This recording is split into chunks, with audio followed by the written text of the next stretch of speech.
नमस्कार। एस्ट्रो पाठशाला में आप सभी का बहुत बहुत स्वागत है। मित्रों, आज आपके लिए एक बहुत बढ़िया वीडियो लेकर के आए हैं आप ही के डिमांड के ऊपर। राहु यदि कुंडली के दूसरे भाव में हो तो उसको लाल किताब के अनुसार कैसे देखते हैं। फिर से बता रहा हूँ, ये लाल किताब के अनुसार ही ये वीडियो है। कुछ ज्योतिष प्रेमी इसको वैदिक ज्योतिष के दृष्टिकोण से देखने का प्रयास करेंगे तो हो सकता है बहुत सारे सूत्र उन्हें बहुत ही अटपटे नजर आए, इसलिए इसको सिर्फ लाल किताब के चश्मे से ही देखेंगे तो ये पूरा का पूरा वीडियो आपको समझ आएगा, बहुत लाभदायक सिद्ध होगा। और जिन लोगों की जन्म पत्रिका में राहु दूसरे भाव में है तो राहु का फलादेश कैसे करते हैं इसकी मैं टेक्निक आपको बताने जा रहा हूं, जो अक्सर देखने में कमी ही मिलती है यूट्यूब पर। अक्सर जो टीचर या ज्योतिषाचार्य होते हैं वो टेक्निक नहीं बताते, जो लाल किताब में लिखा होता है बस उसी को पढ़ देते हैं। अब लाल किताब में जो लिखा है उसको पढ़ करके समझना एक आम जन के लिए या नए विद्यार्थियों के लिए बहुत टफ होता है, तो इसको बड़ी आसान भाषा में समझने का प्रयास करते हैं। चलिए, पर पहले मैं आपको समझाने का प्रयास करूं, आपको थोड़ा सा दिखा देता हूं कि लाल किताब में कैसे लिखा जाता है। ये आपके सामने है राहु खाना नंबर 2। तो आप इसकी लैंग्वेज देखो। राजा गुरु के मात हथ, ले पंजुड़ा बरसाती बादल, उम्र गुजरी मंदिर मुफ्त माल खाते, मिले दिल कहाँ फिर जो रात बाटे। इस तरह से इसको एक पोएट्री की तरह से लिखा गया है और इसी के अंदर रहस्य छिपा हुआ है कि किसी व्यक्ति का राहु अगर कुंडली के सेकंड भाव में हो तो क्या क्या असर देगा, और लाल किताब दूसरे भाव के राहु को मानती कैसे है, ये सारा इसके अंदर है। सूत्र सारा का सारा इसके अंदर लिखा हुआ है, पर समस्या वही है कि इसको समझें कैसे। पर चलो, मैं आपको उसमें नहीं उलझाने का प्रयास करूंगा, नहीं तो आप भी उलझ जाएंगे और हम भी उलझ जाएंगे। बेटर यही होगा। आइए चलो समझते हैं। हमारा आज का विषय है राहु सेकंड हाउस में। जब भी लाल किताब में हमें ये देखना होता है कि कोई ग्रह जिस भाव में बैठा हुआ है वो भाव के अंदर बैठा हुआ ग्रह अपना किस प्रकार से रिजल्ट दिखाएगा, वो आपको समझने के लिए पहले भाव को समझें। जो कुंडली का जो सेकंड हाउस होता है, इसको कहा गया है, ये इस पर 2 ग्रहों का अधिकार है। एक है शुक्र ग्रह और दूसरा है गुरु ग्रह। बड़े आराम आराम से समझना कि शुक्र ग्रह और गुरु ग्रह। अब इसको याद रखने के लिए आप ऐसे भी समझ सकते हैं कि जो काल पुरुष की कुंडली होती है, काल पुरुष की कुंडली में ये जो दूसरा भाव होता है, यहाँ पर वृष राशि होती है और वृष राशि के जो स्वामी हैं वो शुक्र है।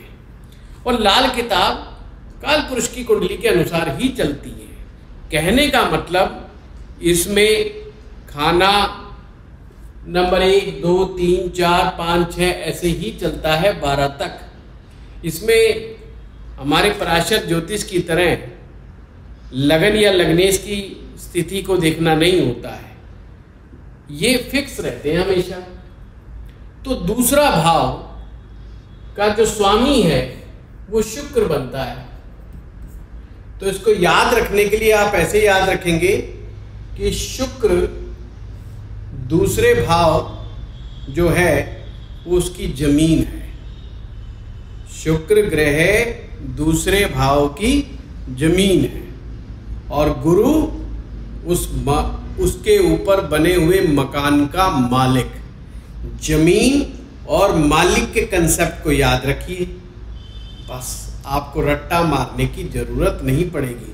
लाल किताब में अक्सर लोग रट्टा मारने का प्रयास करते हैं, और जो लोग रट्टा मारने को लाइक नहीं करते उन्हें लगता है कि यार इसमें कोई लॉजिक वाली बात नहीं है, ये तो बेमतलब की बात है, ये तो रेमेडीज के चक्कर में फेमस हो गई।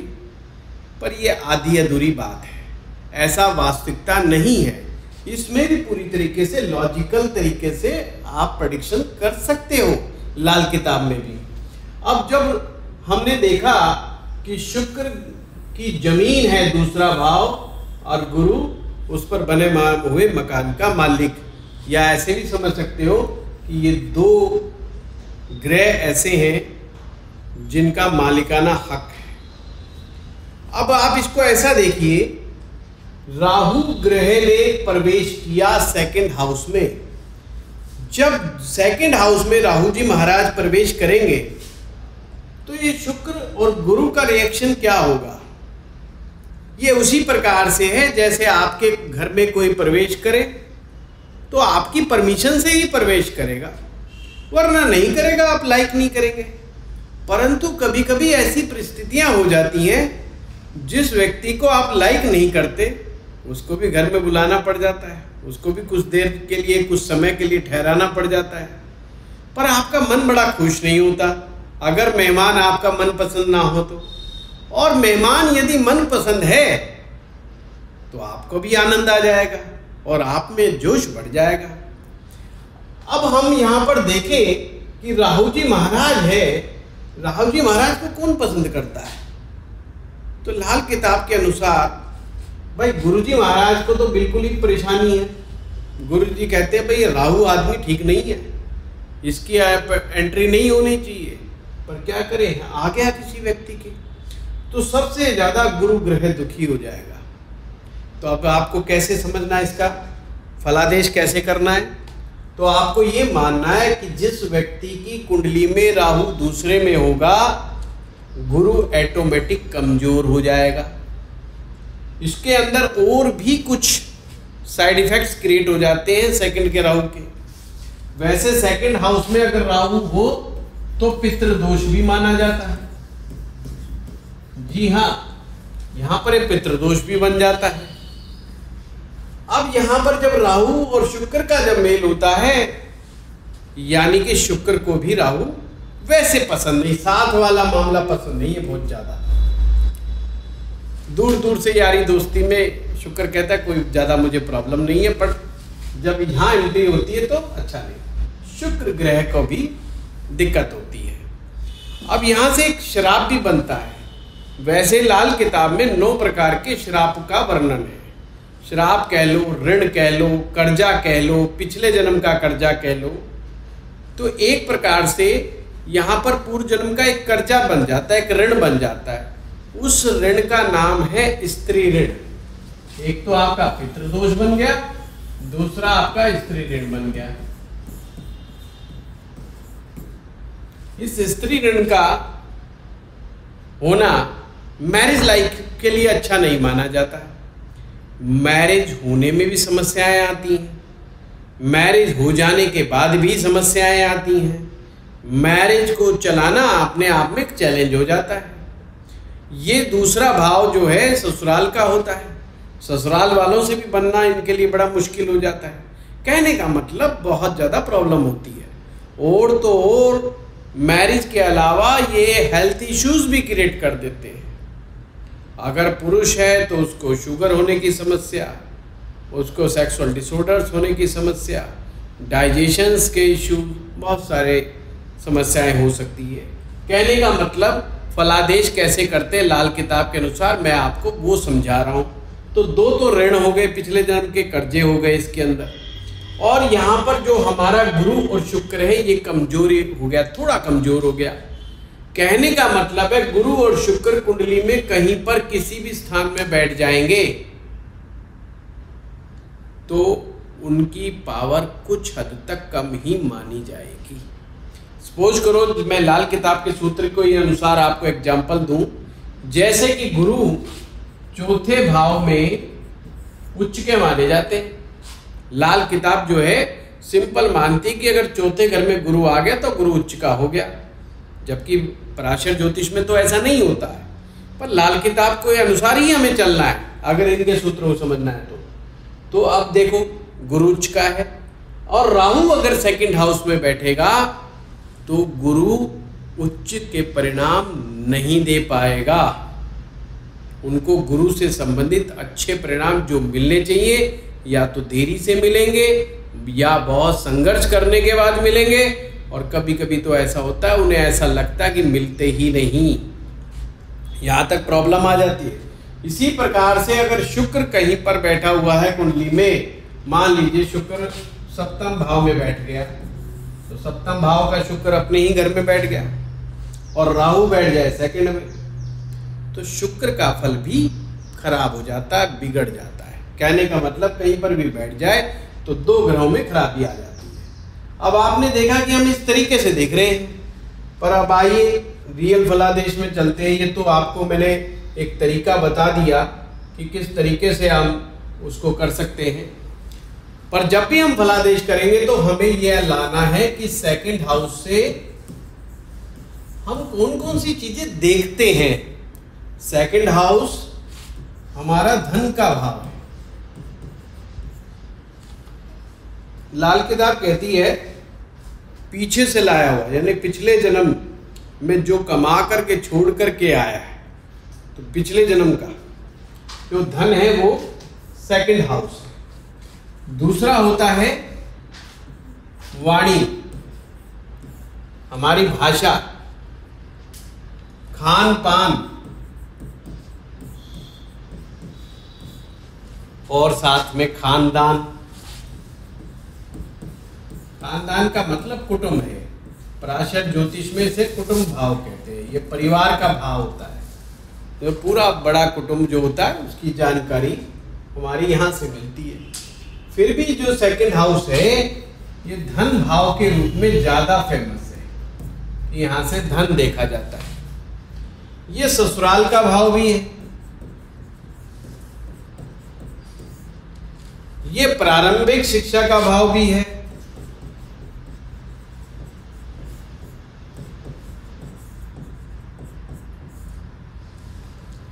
तो आप देखते हैं कि ये सब चीजें हम सेकंड हाउस से देखते हैं। राहु जब यहां पर आता है तो राहु की एक आदत है, राहु जिस स्थान पर बैठता है उस स्थान में कुछ ना कुछ उठापटक करता ही रहता है। तो जिन लोगों के राहु हो सेकंड हाउस के अंदर, एक तो उन्हें फाइनेंस के जो डिसीजन है किसी बड़े बुजुर्ग से पूछ करके लेने चाहिए या उन्हें एक्सपर्ट एडवाइस के अनुसार लेने चाहिए। एक्सपर्ट एडवाइस का मतलब जैसे फाइनेंस का एक्सपर्ट हमारे यहाँ चार्टेड अकाउंटेंट होते हैं या बैंक में काम करने वाले, बड़े ओहदे पर काम करने वाले लोग कि जिनको फाइनेंस की अच्छी नॉलेज है, या तो उनके अनुसार वो डिसीजन लें। कोई नई चीज़ में इन्वेस्टमेंट करना है तो भी एक्सपर्ट एडवाइस लें। नहीं, अपने घर का बड़ा बुजुर्ग जो फाइनेंस का अनुभवी व्यक्ति हो उनके अनुसार ही इनको काम करना चाहिए, अदरवाइज ये फाइनेंस के मैटर में गलती खा जाते हैं। वैसे बड़े समझदार होते हैं, चालाक भी होते हैं, होशियार भी होते हैं, पर कई बार ज़्यादा समझदारी के चक्कर में लोग धोखा खा जाते हैं। राहु का एक गुण लालच भी है, जल्दी लालच भी दे देता है ये।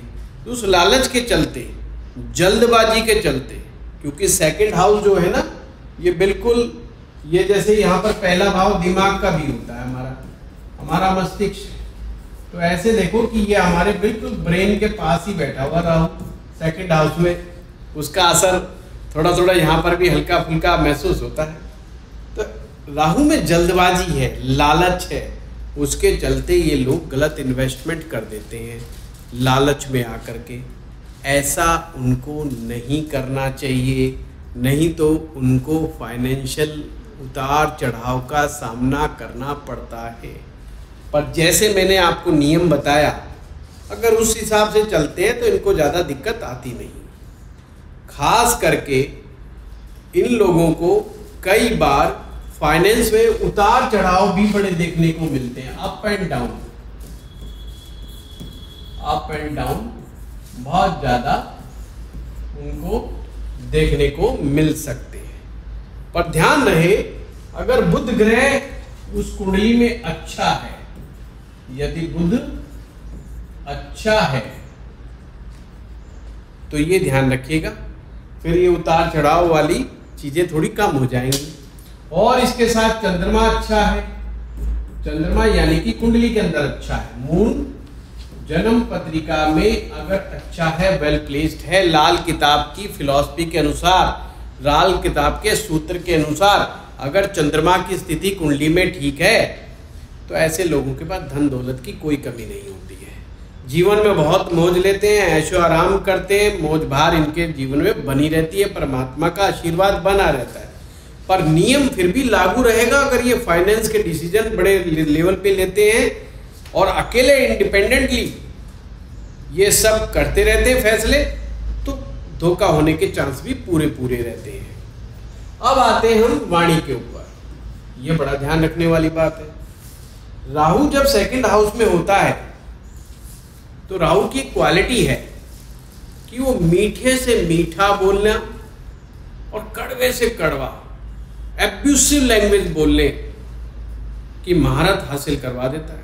यानी ऐसा व्यक्ति गाली गलौज पर उतर आए तो कमाल कर देता है, और अगर मीठा बोलने पे आए तो भी कमाल कर देता है।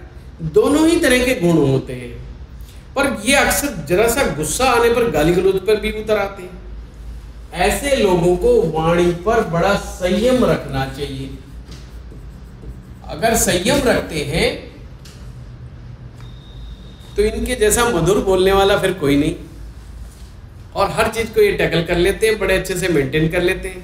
फिर इनको व्यापार में भी दिक्कतें बहुत ज्यादा नहीं आती हैं, व्यापार में, नौकरी में और अपनी मैरिज लाइफ में ऊट पटांग बोलेंगे तो तीनों ही चीजें नहीं चलती हैं और इनके संबंध खराब हो जाते हैं। तो हमें उस दिशा की तरफ नहीं बढ़ना चाहिए। गाली गलौज राहु सेकंड के लिए धन का नाश करने वाली होती है, रिश्तों का नाश करने वाली होती है, क्योंकि लाल किताब के अनुसार गाली गलौज है ही राहु की चीज।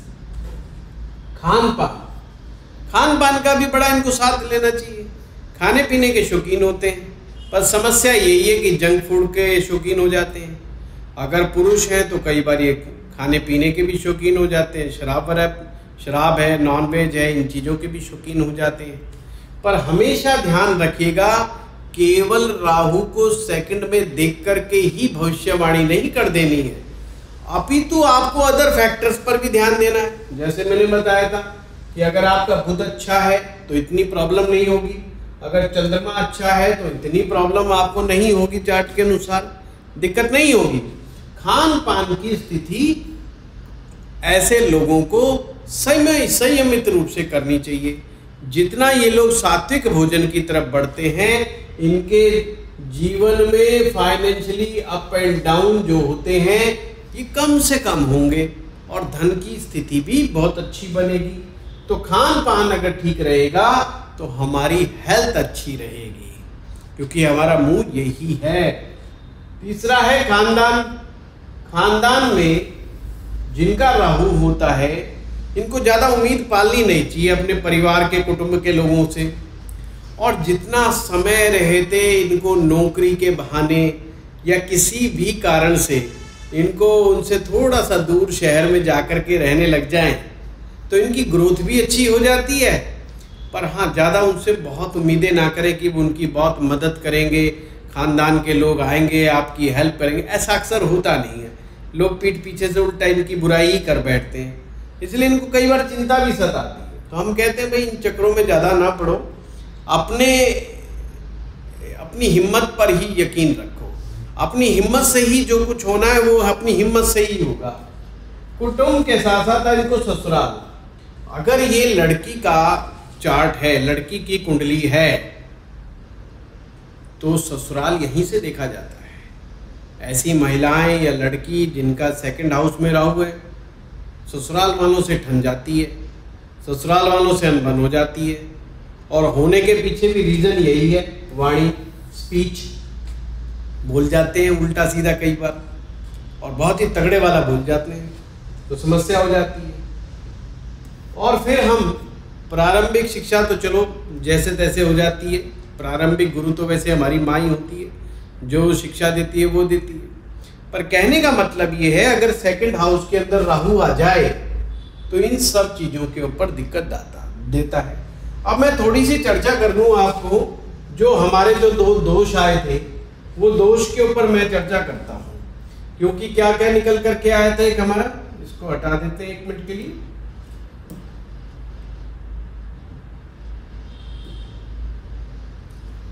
हमारा आया था पितृदोष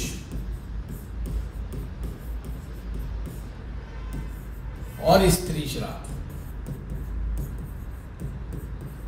इन दो ऋण को समझे बगैर राहु सेकंड हाउस को हम समझ ही नहीं पाएंगे। अगर पितृदोष सेकंड हाउस में राहु होने से बन रहा है तो इसका मतलब ये कि आपके खानदान के कुछ बुजुर्ग ऐसे हैं जिनको मुक्ति प्राप्त नहीं हुई। ये आपके पैदा होने से पहले की स्थिति है। कोई परिवार में 5-6 पीढ़ियों में कोई ऐसा रहा है जिसको मुक्ति प्राप्त नहीं हुई है।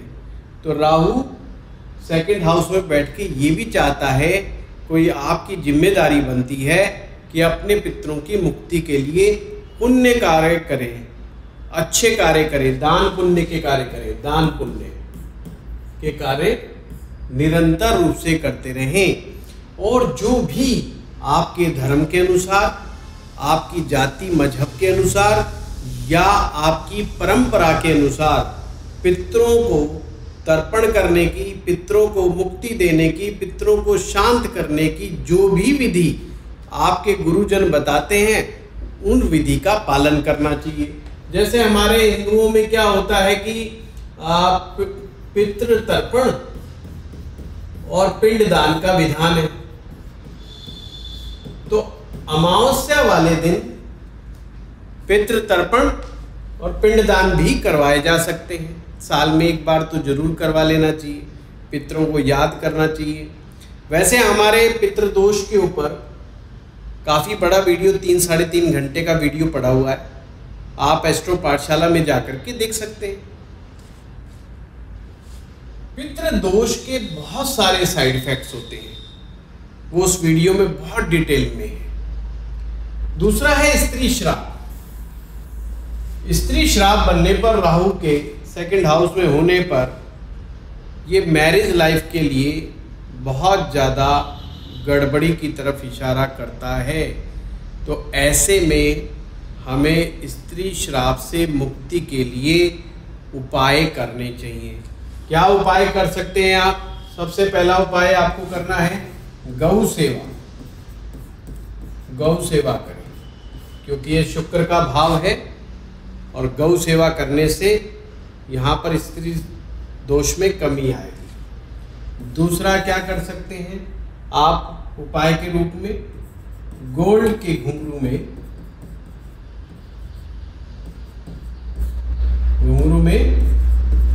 चांदी की ठोस गोली डालकर धारण करें। सोने का घुंघरू बना लें और उसमें चांदी की ठोस गोली करके और अपने गले में धारण कर लें। बहुत अच्छा उपाय है। और क्या कर सकते हैं? चांदी की डिब्बी में शहद डालकर रखें। और क्या उपाय कर सकते हैं? और उपाय आप कर सकते हैं, आप शरीर पर सोना धारण करें। शरीर पर सोना धारण करें। और क्या उपाय है? और उपाय ये बनता है कि चंद्रमा का बल बढ़ाया जाए। नंबर 5 यहीं से लिख देता हूं, चंद्रमा का बल बढ़ाएं, यानी कि चंद्रमा की को शक्ति प्रदान करने वाले उपाय करवाएं। और क्या करना चाहिए? मंगल को बलि बनाएं। अगर ये सब काम करते हैं तो उत्तम रहता है। सातवां, गुरु ग्रह के उपाय। गुरु ग्रह का उपाय क्या होता है? जैसे केसर वाला दूध डेली पीना, केसर का दूध, केसर का दूध पीना, माथे पर केसर का तिलक लगाना, केसर का तिलक लगाना,